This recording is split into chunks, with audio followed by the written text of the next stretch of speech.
Hey, what's going on? Today we're going to be looking at this guy here. This is the FT3. This is from Fiio, and this is an open back on-ear headphone. And it's got this humongous cable here. And let's get into the specs and everything else first. I'm going to find my notes, which I ended up popping off where I actually wanted to be. Okay, so this is a 60 millimeter dynamic driver. This one has a beryllium gasket and it has a diamond-like carbon diaphragm. So that's pretty cool. It's different materials. Two of my favorite ones, diamond-like carbon and beryllium. It is 350 ohms, or at least this model is 350 ohms. So you're going to need an amplifier. I don't know if a dongle will do. Something more like, IDSD signature, the Thony Ray Honey, something on the lines of that, portable wise, or any desktop unit that has enough power. The iFi Zen series for desktop units, those are really good. Something from Topping or SMSL, very good as well. Desktop wise, I used the Burson and my tube amplifier, and this new one over here from Fosse Audio, the battery powered, what is it, K01 or something like that, K07, I forget now, I'm not going to bother to look at it. But anyway, you see a bunch of those. Mostly I use my portable ones. I love my Griffin, use the Griffin a lot. I was hoping that the Diablo 2 was going to come in before, I got these, but it hasn't. I'm still waiting for it, and I got another pair of headphones to review, and still waiting. But hopefully I'll still have these by the time it comes in, and I'll get to give them a listen. Maybe I'll do a little additional video to you. So where were we? We were 350 ohms. This is 391 grams without the cable. It is a good weight for a pair of headphones. It is all aluminum. 7 to 40 kilohertz is the frequency response. It comes with a 3.5 millimeter, a 4.4 millimeter, a 6.3 millimeter, and an XLR 4-pin. The cable is 10 feet of I can't think of the name now, Fukushima copper. All right, it is Furukawa monocrystalline copper cable, all aluminum construction, lightweight hollow design, asymmetric internal external magnetic circuitry system. So a lot of really big words here.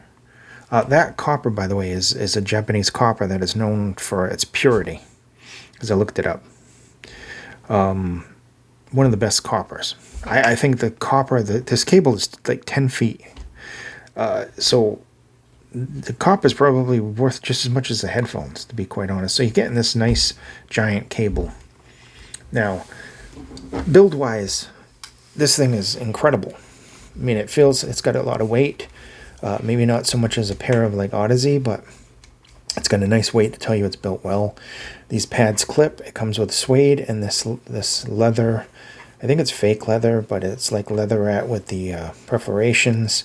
If you put on the suede, it'll get more V-shaped in tonality, but it already has good bass using the leather as it is. Nice feel. It's all cold, so you know it's all metal. It's got this nice strap here with the dual thing and a nice adjustment right there. Kind of reminds me of like AKG, and this kind of looks like Sennheiser's the 250s. Now the internal diameter of these is very round. It's not overly small. I've had smaller, like the One More's, but it may not fit all ears because it isn't a super large kind of oval shape that kind of fits like everybody's ears. But these feel very nice, very solid. I would give these an A+ in build quality, to be quite honest. They live up to the hype, and these are only like $299, $300, something like that. These look like $1,000 pair of headphones, no problem whatsoever. So Before I get into all the things that I like about it, let's get into the two cons. Now, con number one, even though this is super cushiony, this isn't the thickest ear pad. Like, out of every ear pad I have, it's probably the second thinnest. I think the first thinnest was my AKG M220s. I think those pads are a little bit thinner. These are very nice, soft memory foam though. And the interior was big enough for me, although my ears were touching the edges. They're not not a whole thing there. That out of the way, this cable here. This is a very good quality cable. It is a modular cable, like we mentioned. You can pop this off, and there's a 4.4. Then you have an adapter for the 6, or you have an adapter for the XLR. If you use the 4.4, they have a 4.4 that goes into the XLR. So it's a modular cable. It's a nice cable. It's solid. It's all made out of this nylon material. It's made out of the purest copper, and it's like 10 feet. The only con I can say is I would have liked, it didn't have to be modular, but I would have also liked to see like a little bit shorter cable with it that made it a little bit easier using around the house. I mean, this is fine if you're going to be sitting in your favorite recliner and you have your amplifier up on the shelf behind you or whatever. But I mean, if you're like going to be sitting like me in front of the computer and the computer's like 2 feet away from you, the cable kind of gets to be a pain in the butt. But those two cons, other than that, and it's not a bad cable, and I still would like this included, because there's a lot of people that have, they have their chair and then they run the cable from the thing behind them and just sit there and enjoy the music, maybe have a smoke, maybe have some whiskey or something. I can understand that, and I can understand the cable being that long for that, but I would have liked to see, it wouldn't have cost them more to just add another cable, a much shorter cable. I think that would have been good. So, that said, let's talk about the sound. The sound on this. We're talking about the bass. The bass is very good here. Now, this has the Harmonish kind of tuning. And it comes really, really close to that Harman tuning, especially when we're considering the mids. The mids are almost textbook Harman tuning to the mids. Now, depending on the song and the equipment that you're using, they can either be, decently bodied, or they can be just slightly thin. And that can change also with the pads and however, much power you're pumping into them. These do need power. That should be stressed. I think, I'm not 100% sure if there's a 32 ohm version of this, but most of the ones that I've seen are this 350. I like the bass. The bass is very responsive on this. It's a very wide, kind of full-ranged bass that you would get from being right in front of a decent stereo, like a nice Yamaha stereo system with maybe 3 or 4 speakers on each side. And it's impactful. It has decent speed. It has a nice roll-off to it. There's definitely some good sub-bass there, and there's also good mid-bass speed and punch.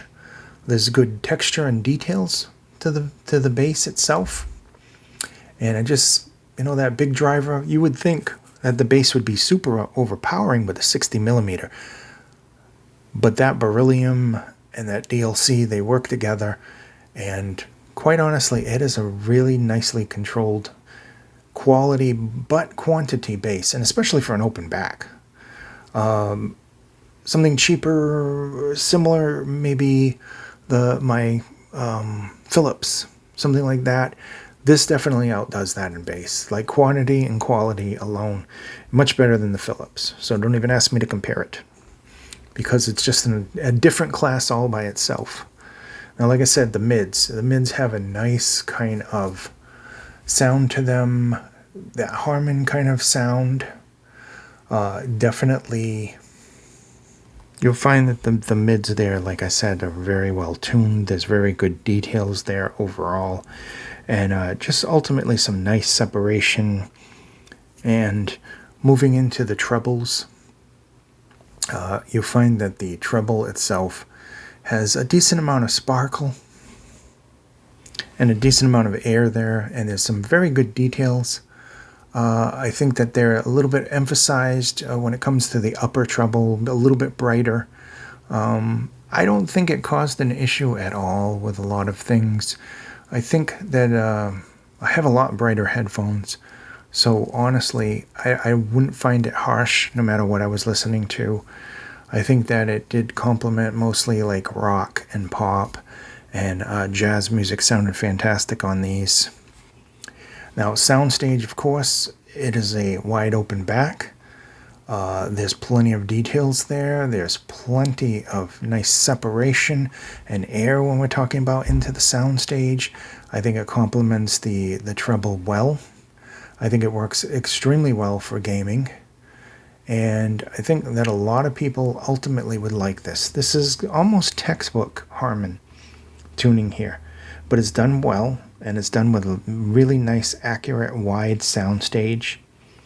And some really nice, comfortable ear pads, to be honest. Even though they're not the thickest, they still were comfortable for a long period of time, especially with that suspension headband and everything. It worked out well. Now there is, I don't have a lot of space here, but there is this nice velvet pouch that you get.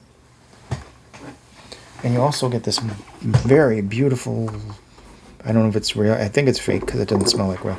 You get this very beautiful, almost looks like a focal type case that you would get with one of their headphones. And inside, like I said, you get an XLR. You get this little holder for all the different things. You get the 4.4, and you get the adapter. So you get all of those different things, the cable, the unit itself, case, the pouch, to put the case in if you want to protect the case, because it's a very nice looking case as well. They're very comfortable. They're made extremely well. You know, they're not the most perfect headphones in the world.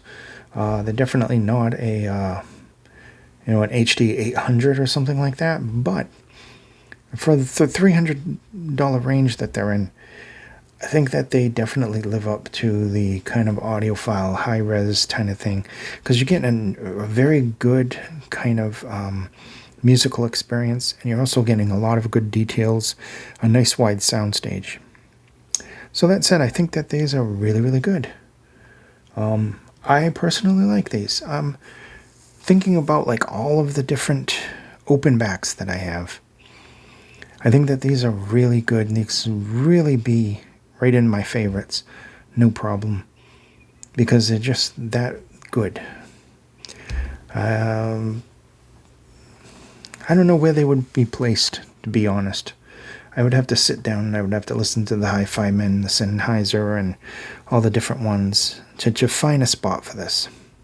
But I know that they had some really nice soundstage, and it came in really, really nice with the bass for like certain games, especially first-person shooters, and that wide soundstage with the detail sounded really, really nice for the atmosphere when I was playing like Dark Souls or something like that.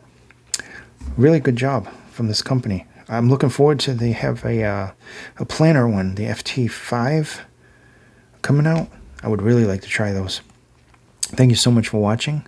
Please be safe, and I'll leave a link down below for these. My thanks to Apple's Audio for lending these so that I could do a review. Thank you so much for watching. Be safe, and I'll see you in the next video.